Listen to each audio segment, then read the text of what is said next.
Hello everyone. Standard 10 ICT പാഠപുസ്തകത്തിലെ 7ാമത്തെ chapter learning science through computers, അതിലെ 2ാമത്തെ സോഫ്റ്റ്വെയർ ക്വാണ്ടം GIS അല്ലെങ്കിൽ QGIS എന്നും പറയും. QGIS എന്നുള്ളത് നമുക്ക് മാപ്പ്, ഓരോ ഏരിയയുടെ മാപ്പ് ക്രിയേറ്റ് ചെയ്യാനും അതിൽ പല പല കാര്യങ്ങൾ ആഡ് ചെയ്യാനും അത് വെച്ചിട്ട് ഒരു ഏരിയനെ കുറിച്ചുള്ള ഡീറ്റെയിൽസ് അനലൈസ് ചെയ്യാനും ഒക്കെ വേണ്ടിയിട്ട് നമ്മൾ യൂസ് ചെയ്യുന്ന ഒരു സോഫ്റ്റ്വെയർ ആണ്. ഈ QGIS ഉപയോഗിച്ചുകൊണ്ട് നമുക്ക് ഇവിടെ ചെയ്യാനുള്ളത് ലാൻഡ് സ്ലൈഡ്സിൻ്റെ ഒരു പ്രോജക്റ്റാണ്. അതായത് ഓരോ ഏരിയയിലും ലാൻഡ് സ്ലൈഡ്സ് എവിടേക്കാണ് ഉണ്ടായിട്ടുള്ളത് അത് നമുക്ക് ജസ്റ്റ് ഒന്ന് വ്യൂ ചെയ്ത് കണ്ടെത്താനും അതിൻ്റെ ഒരു ജില്ലയിലുള്ള ലാൻഡ് സ്ലൈഡ്സിൻ്റെ കാര്യങ്ങളെ റെക്കോർഡ് ചെയ്യാനും അങ്ങനെയുള്ള ആക്ടിവിറ്റീസാണ് ഇതിൽ ചെയ്യാനുള്ളത്. അതിനുവേണ്ടി QGIS ഡെസ്ക്ടോപ്പ് നമുക്കൊന്ന് ഓപ്പൺ ചെയ്യാം.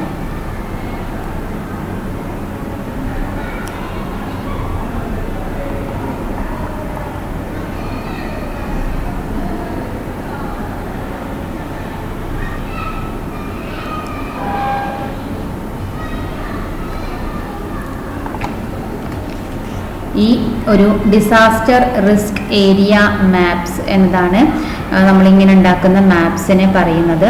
അത് യൂസ് ചെയ്തുകൊണ്ട് നമുക്ക് എന്തെല്ലാം ചെയ്യാം? പ്രിക്കോഷൻസ് നടത്താൻ പറ്റും. നമുക്ക് ഒരു ഡിസാസ്റ്റർ വരുന്നതിന് ഒരു മുൻകരുതലുകൾ എടുക്കാൻ പറ്റും.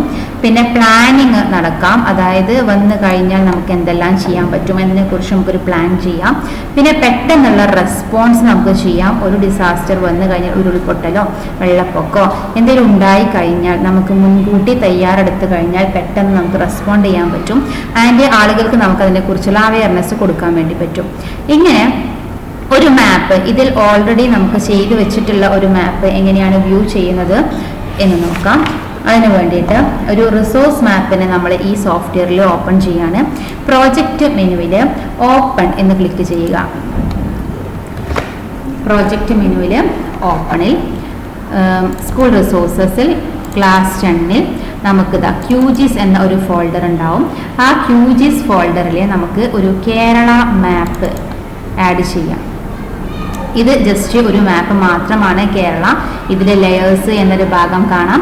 ഇതിൽ ഈ ലെയേഴ്സിൽ കേരള ഈ മാപ്പിൻ്റെ ലെയർ മാത്രമേ കൊടുത്തിട്ടുള്ളൂ. ഇനി ഇതിൽ നമുക്ക് ഒരു ലാൻഡ് സ്ലൈഡ്സിൻ്റെ മാർക്ക് ചെയ്ത് വെച്ചതിലേക്ക് നമുക്ക് എടുക്കണം. അതിന് വേണ്ടിയിട്ട് നമ്മൾ ലെയേഴ്സ് മെനുവിൽ ക്ലിക്ക് ചെയ്ത് ആഡ് ലെയർ എന്നതിൽ ആഡ് ഡെലിമിറ്റഡ് ടെക്സ്റ്റ് ലെയർ എന്നത് ക്ലിക്ക് ചെയ്യുക. ഇവിടെ ഫയൽ നെയിം എന്ന് കാണാം. ഇവിടെ ഒരു ബ്രൗസ് ബട്ടണും കാണാം. ആ ഫയലിനെ നമ്മളിവിടെ ബ്രൗസ് ചെയ്തെടുക്കുകയാണ്. ഇതേപോലെ തന്നെ ഈ ഫോൾഡറിലാണ് QGIS എന്ന ഫോൾഡറിൽ തന്നെ കേരള ലാൻഡ്സ്ലൈഡ്സ് .csv എന്ന ഫയൽ കാണാം. ഇതിനെ സെലക്ട് ചെയ്ത് നമുക്ക് ഓപ്പൺ ചെയ്യാം. ആ ഫയൽ ഇവിടെ ഓപ്പൺ ആയിട്ടുണ്ട്. ഇനി ഇതിൽ നമുക്ക് വരുത്തേണ്ട മാറ്റങ്ങൾ എന്തൊക്കെയാണ് എന്നുള്ളത് നമ്മുടെ ടെക്സ്റ്റ് ബുക്കിൽ കൊടുത്തിട്ടുണ്ട്. ആ കൊടുത്ത രൂപത്തിൽ നമുക്കിതിൽ മാറ്റങ്ങൾ വരുത്താം. File format CSV separated values എന്നതാക്കണം. ഓൾറെഡി അത് തന്നെയാണ്. ഇത് കണ്ടോ, ഈ ഓപ്ഷൻ ടിക്ക് കൊടുക്കാം. ദെൻ ജിയോമെട്രി ഡെഫിനിഷൻ എന്ന ഭാഗത്ത് ഈ ആരോ മാർക്കിൽ ക്ലിക്ക് ചെയ്താൽ നമുക്ക് പോയിന്റ് കോർഡിനേറ്റ്സിൽ X ഫീൽഡ് ലോഞ്ചിറ്റ്യൂഡും Y ഫീൽഡ് ലാറ്റിറ്റ്യൂഡും അതുപോലെ തന്നെ ഉണ്ട്. അതുകൊണ്ട് മാറ്റം വരുത്തേണ്ടതില്ല. ദെൻ ജിയോമെട്രി CRS, ഇതിൽ നമുക്ക് ഇൻവാലിഡ് പ്രൊജക്ഷൻ എന്ന് മാറ്റിയിട്ട് പ്രൊജക്റ്റ് CRS എന്ന ഒരു ഓപ്ഷനാക്കിയിട്ട് മാറ്റണം. എന്നിട്ട് ആഡ് എന്ന് ക്ലിക്ക് ചെയ്യാം. ആഡ് ബട്ടൺ ക്ലിക്ക് ചെയ്യുമ്പോൾ ഇവിടെ നമുക്ക് കാണാം നമ്മുടെ ലെയറിൽ അത് വന്നിട്ടുണ്ടാവും. എന്നിട്ട് ഈ വിൻഡോ ക്ലോസ് ചെയ്യാം. ഇപ്പം നമ്മുടെ കേരള ലാൻഡ് സ്ലൈഡ്സിൻ്റെ ആ ഒരു മാർക്ക് ചെയ്തതാണ് ഈ കാണുന്നത്. ഈ ലെയർ ഒഴിവാക്കി അല്ലെങ്കിൽ ടിക്ക് മാർക്ക് ഒഴിവാക്കിയാൽ നമുക്ക് അറിയാൻ പറ്റും അത് ഉള്ളതും ഇല്ലാത്തതും ഭാഗങ്ങൾ ഏതൊക്കെയാണ് എന്നുള്ളത്. ഇങ്ങനെ കേരള ലാൻഡ് സ്ലൈഡ്സ് നമ്മൾ ഇതിലേക്ക് ആഡ് ചെയ്ത് കഴിഞ്ഞു. ഇനി നമുക്ക് ഈ ഓരോ ലാൻഡ് സ്ലൈഡിനെ കുറിച്ചും ഡീറ്റെയിൽസ് കിട്ടണമെങ്കിൽ നമുക്ക് യൂസ് ചെയ്യേണ്ട ഒരു ടൂളാണ് ഐഡൻറ്റിഫൈ ഫീച്ചേഴ്സ് ടൂൾ. ഒരു ഐഡൻറ്റിഫൈ ഫീച്ചേഴ്സ് എന്നുള്ള ഒരു ടൂള് നമുക്കിതിൽ അവൈലബിൾ ആണ്. ഇതാ ഐഡൻറ്റിഫൈ ഫീച്ചേഴ്സ്, Ctrl+Shift+I എന്ന് പ്രസ് ചെയ്താലും മതി. ഈ ടൂള് ക്ലിക്ക് ചെയ്താൽ നമുക്ക് നമ്മുടെ ആ ലാൻഡ് സ്ലൈഡ് സെലക്ട് ചെയ്ത് കഴിഞ്ഞാൽ അതിൻ്റെ ഫുൾ ഡീറ്റെയിൽസ് ഇവിടെ കാണിക്കുന്നതാണ്. ഫീച്ചേഴ്സ്, അതിൻ്റെ വാല്യൂസ്, എന്നാണ്, ഏത് ലൊക്കേഷനിലാണ്, എന്തൊക്കെ സംഭവിച്ചു, എത്ര പേർക്ക് ഇഞ്ചുറി ഉണ്ടായി, അങ്ങനെയുള്ള കാര്യങ്ങളൊക്കെ നമുക്ക് ഇതിൽ നോക്കിയാൽ കണ്ടെത്താൻ വേണ്ടി പറ്റും. ഓക്കെ, ഈ രൂപത്തിൽ നമുക്ക് ഒരു ക്വസ്റ്റ്യൻ വരികയാണെങ്കിൽ നമ്മൾ അവർ ക്വസ്റ്റ്യനിൽ പറഞ്ഞിട്ടുള്ള ഫയലിനെ ഇതിലേക്ക് ആഡ് ചെയ്യുന്നു. എന്നിട്ട് ഒരു ലാൻഡ് സ്ലൈഡിൻ്റെ ഒരു ഡീറ്റെയിൽസ് ഇങ്ങനെ എടുത്ത് വെച്ചതിന് ശേഷം നമുക്ക് എന്ത് ചെയ്യാം, പ്രിൻ്റ് സ്ക്രീന് യൂസ് ചെയ്ത് ഇതിനെ സ്ക്രീൻഷോട്ട് എടുക്കാം. കീബോർഡിലെ പ്രിൻ്റ് സ്ക്രീന് അല്ലെങ്കിൽ സ്ക്രീൻഷോട്ട് എടുക്കാനുള്ള കീയിൽ പ്രസ് ചെയ്താൽ ഇങ്ങനെ ഒരു വിൻഡോ വരും. അതിൽ ക്യാപ്ചർ എന്ന് ക്ലിക്ക് ചെയ്യാം. അപ്പോൾ നമുക്ക് ഇവിടെ നമ്മുടെ സ്ക്രീൻഷോട്ട് വന്നിട്ടുണ്ടാകും. സ്റ്റെല്ലേറിയത്തിൽ ചെയ്യുന്ന അതേപോലെ തന്നെ നമുക്ക് ആ സ്ക്രീൻഷോട്ട് പിക്ചേഴ്സിൽ അവൈലബിൾ ആയിരിക്കും. സ്ക്രീൻഷോട്ട്സ് എന്ന ഫോൾഡറിൽ അത് വന്നിട്ടുണ്ടാകും. ഇതാ ഈ സ്ക്രീൻഷോട്ട്, അതിന് നമുക്ക് വേണമെങ്കിൽ പേര് മാറ്റി കൊടുത്ത് റീനെയിം കൊടുത്ത് നമ്മുടെ ഫോൾഡറിലേക്ക് കോപ്പി പേസ്റ്റ് ചെയ്യാവുന്നതാണ്. ഈ രൂപത്തിലായിരിക്കാം സേവ് ചെയ്യാൻ പറയുന്നത്. ദെൻ ഇനി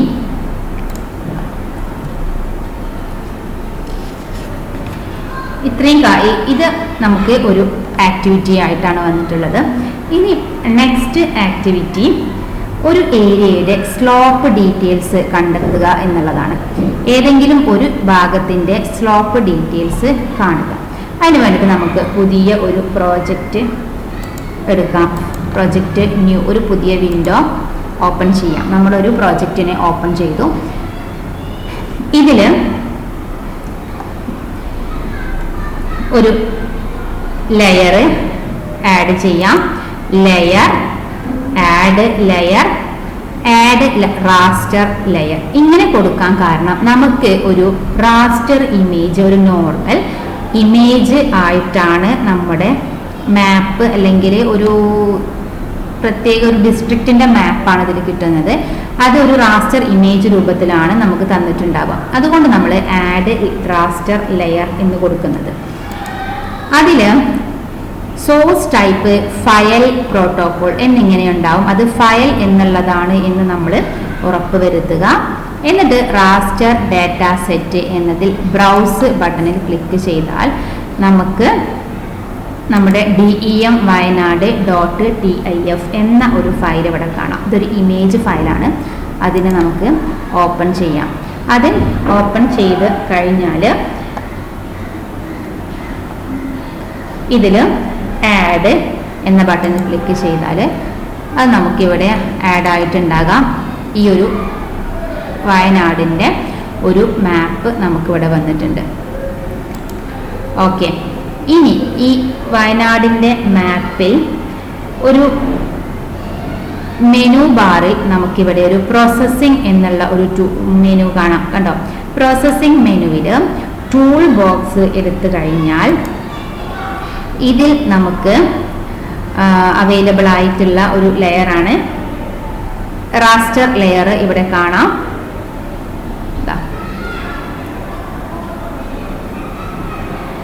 ഇതിൽ ന്യൂ റാസ്റ്റർ ലെയർ എന്നുള്ളതിനെ നമ്മൾ ക്ലിക്ക് ചെയ്യുക. ഇതിൽ ഈ ഒരു പ്രോസസ്സിംഗ് ടൂൾ ബോക്സിൽ നമ്മൾ GDAL എന്ന ഭാഗത്തുള്ള ഈ ഒരു ആരോ മാർക്കിൽ ക്ലിക്ക് ചെയ്താൽ നമുക്ക് GDAL ഓപ്ഷൻസ് അവൈലബിൾ ആണ്. അതിൽ റാസ്റ്റർ അനാലിസിസ് എന്ന് കാണാം. ഈ റാസ്റ്റർ അനാലിസിസിൽ ക്ലിക്ക് ചെയ്താൽ സ്ലോപ്പ്, കാരണം ഇപ്പം നമുക്ക് സ്ലോപ്സ് ആണ് കണ്ടെത്തേണ്ടത്. അപ്പോൾ സ്ലോപ്പ് എന്ന് കാണാം. അതിൽ നമ്മൾ ജസ്റ്റ് ഒന്ന് ഡബിൾ ക്ലിക്ക് ചെയ്യുക. ആ സ്ലോപ്പ് ഡബിൾ ക്ലിക്ക് ചെയ്യുന്ന സമയത്ത് നമുക്ക് ഒരു വിൻഡോ വരും. ഈ വിൻഡോയിൽ ഈ റാസ്റ്റർ ലെയർ DEM വയനാട് എന്നതാണ്, ആ ഇമേജ് ആണ് എന്ന് ഉറപ്പ് വരുത്തുക. അത് തന്നെയാണ് വന്നിട്ടുള്ളത്. ദെൻ വെർട്ടിക്കൽ യൂണിറ്റ്, ഇതിൻ്റെ റേഷ്യോ ഓഫ് യൂണിറ്റ് 1 എന്നുള്ളതാണ് എന്നുള്ളതും ഒന്ന് ഉറപ്പ് വരുത്തുക. പിന്നെ എവിടെയാണ് നമുക്ക് ഈ ഫയൽ സേവ് ചെയ്യേണ്ടത് എന്നുള്ള ലൊക്കേഷൻ ഇവിടെ പറഞ്ഞു കൊടുക്കുക. ഇവിടെ slope save to temporary file എന്നാണ് ഇവിടെ ഉള്ളത്. അത് ക്ലിക്ക് ഇവിടെ ഈ ബ്രൗസ് ഭാഗത്ത് ക്ലിക്ക് ചെയ്ത് സേവ് ടു ഫയൽ എന്ന് കൊടുത്ത് നമുക്ക് നമ്മുടെ ഹോമിൽ നമ്മുടെ ഫയൽ ഏതാണോ നമ്മുടെ ഫോൾഡർ ഏതാണോ ആ ഫോൾഡറിൽ നമുക്ക് സേവ് ചെയ്യാവുന്നതാണ്. സേവ് ബട്ടൺ ക്ലിക്ക് ചെയ്യുക, എന്നിട്ട് റൺ എന്ന് കൊടുക്കുക. ഇപ്പോൾ അവിടെ പുതിയ ഒരു വയനാട് ഒരു ലെയർ ഇവിടെ ആഡായി വന്നിട്ടുണ്ട്. ഇനി ഇത് നമ്മുടെ ഒരു ലെയർ ഇവിടെ ക്രിയേറ്റ് ആയി കഴിഞ്ഞു. ഇനി സ്ലോപ്പ് ഏരിയ ഇതിൽ നിന്ന് നമുക്ക് പെട്ടെന്ന് കണ്ടെത്താൻ ബുദ്ധിമുട്ടാണ് അല്ലേ? അപ്പം നമ്മൾ എന്ത് ചെയ്യാം, നമുക്ക് ഓരോ സ്ലോപ്സിൻ്റെ ബേസിൽ കളറ് മാറ്റി കൊടുക്കണം. ഡിഫറെൻറ്റ് കളേഴ്സ്, ഓരോ സ്ലോപ്സിനും ഡിഫറെൻറ്റ് കളേഴ്സ് സെലക്ട് ചെയ്യണം എന്നുണ്ടെങ്കിൽ നമുക്ക് എന്ത് ചെയ്യാം, ഈ പുതിയതായിട്ട് ക്രിയേറ്റ് ചെയ്ത് വന്നിട്ടുള്ള ലെയർ, ഈ വയനാട് എന്ന ലെയർ, ഈ സ്ലോപ്പ് ലെയറിൽ റൈറ്റ് ക്ലിക്ക് ചെയ്ത് നമുക്ക് പ്രോപ്പർട്ടീസ് ഓപ്പൺ ചെയ്യാം. റൈറ്റ് ക്ലിക്കിൽ പ്രോപ്പർട്ടീസ് ഓപ്പൺ ചെയ്താൽ നമുക്ക് ഇതിൽ മാറ്റങ്ങൾ വരുത്തേണ്ടതുണ്ട്. 2 ടൈപ്പ് സിംഗിൾ ബാൻഡ് ഗ്രേ എന്നുള്ളത് മാറ്റിയിട്ട് pseudo colour, single band pseudo colour എന്ന് കൊടുക്കാം. ദെൻ ഇന്റർപൊളേഷൻ ലീനിയർ എന്നത് തന്നെയാണ് ഉള്ളത്. ദെൻ കളർ റാമ്പ് എന്നുള്ളത് മാറ്റിയിട്ട് ഇൻവേർട്ട് കളർ റാമ്പിൽ സ്പെക്ട്രൽ എന്ന് സെലക്ട് ചെയ്യാം. ദെൻ ഇതിൻ്റെ മോഡ് കണ്ടിന്യൂസ് എന്ന് മാറ്റി ഈക്വൽ ഇൻ്റർവൽ എന്ന് കൊടുക്കാം. ദെൻ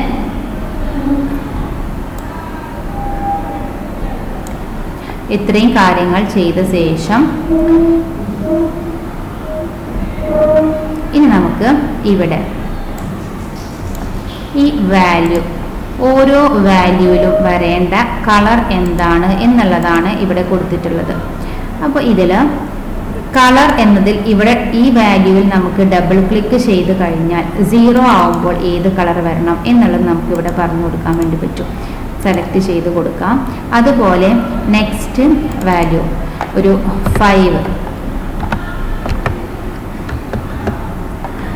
അടുത്ത വാല്യൂവിൽ ഏത് കളർ വരണം എന്നുള്ളത് നമുക്ക് ഇവിടെ പറഞ്ഞു കൊടുക്കാം. ഈ രൂപത്തിൽ നമുക്ക് ഇവിടെ ചേഞ്ചസ് വരുത്താം.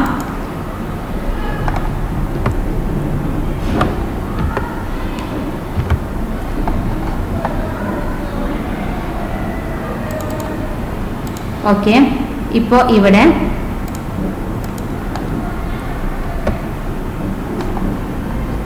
ഇങ്ങനെയുള്ള ചേഞ്ചസ് വരുത്തിയതിന് ശേഷം നമുക്ക് ഓക്കെ അപ്ലൈ എന്ന് കൊടുത്തതിന് ശേഷം ഓക്കെ ബട്ടൺ ക്ലിക്ക് ചെയ്യാം. അപ്പോൾ ഇതിൽ ഇപ്പോൾ നമ്മൾ 2 കളേഴ്സേ കൊടുത്തിട്ടുള്ളൂ. ഇതിൻ്റെ ബേസിൽ നമുക്ക് പ്രോപ്പർട്ടീസ് എടുത്തു കഴിഞ്ഞാൽ ഏതൊക്കെ കളേഴ്സ് വേണോ ആ കളേഴ്സൊക്കെ നമുക്ക് അവിടെ മാറ്റി കൊടുക്കാവുന്നതാണ്. ദെൻ ഇനി നമുക്ക് ഈ മാപ്പ് പ്രിൻ്റ് ചെയ്യണം എന്നുണ്ടെങ്കിൽ പ്രിൻ്റ് എടുക്കാൻ നമുക്ക് മാപ്പിൻ്റെ ഭാഗം മാത്രം പ്രിൻ്റ് എടുക്കാനുള്ള രൂപത്തിലേക്ക് മാറ്റാം. അതിനുവേണ്ടി നമുക്ക് ഒരു പ്രിൻ്റ് ലേഔട്ട് എന്നുള്ള ഒരു ഓപ്ഷൻ ഉണ്ട്. പ്രോജക്റ്റിൽ ന്യൂ പ്രിൻ്റ് ലേഔട്ട് അല്ലെങ്കിൽ Ctrl+P പ്രസ് ചെയ്യുക. ഒരു ടൈറ്റിൽ, ജസ്റ്റ് ഒരു ടൈറ്റിൽ നമുക്ക് ആഡ് ചെയ്യാം.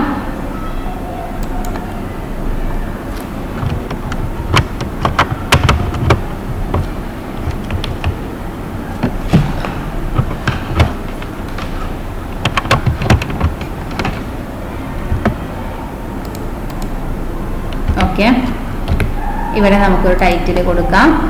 ഇനി ഇതിൽ ഈ ഒരു വിൻഡോ വരുന്ന സമയത്ത് അതിലുള്ള ഒരു ടൂള് ആഡ് മാപ്പ് എന്ന ടൂള് കാണാം. ആഡ് മാപ്പ്, ഇതാണ് ആഡ് മാപ്പ് ടൂള്. ക്ലിക്ക് ചെയ്ത് ജസ്റ്റ് സെലക്ട് ചെയ്യുന്ന പോലെ നമുക്കൊരു പ്രസ് ആൻഡ് ഡ്രാഗ് ചെയ്യാം. അപ്പോൾ നമ്മുടെ മാപ്പ് ഇതിലേക്ക് റെൻഡറായി വരുന്നത് കാണാം. നമ്മളവിടെ ചെയ്ത് വെച്ചിട്ടുള്ള മാപ്പ് നമുക്ക് ഇതിൽ അവൈലബിൾ ആയിട്ട് കിട്ടും.